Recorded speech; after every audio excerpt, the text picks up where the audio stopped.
Most new investors think that managing their own rental property is an easy way to save 10%. But in 20-20-6, a single legal mistake could cost you 10 years of profit. With the new rental laws taking effect this May, being a DIY landlord now requires you to be part-time lawyer, part-time contractor, and full-time therapist. If you choose to self-manage, you keep every penny of the rent, but you are also the one answering the phone when a pipe bursts at 3 in the morning on a holiday. Professional property managers charge between 8 and 12% of the monthly rent, but they provide a vital buffer between you and your tenants.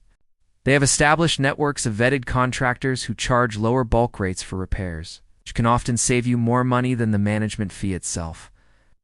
In 20-20-6, tenant screening has become more complex due to new fair housing regulations, and a professional manager has the tools to find high-quality renters that you might miss.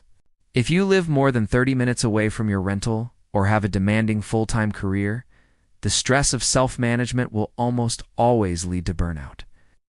However, if you only own one local unit and enjoy being hands-on, managing it yourself can be a great way to learn the business and maximize your cash flow. Before you decide, calculate the value of your hourly time. If you are spending 10 hours a month on a property to save $200, you are working for $20 an hour. Successful investing is about building a system that works for you, not creating a second job that you eventually grow to hate.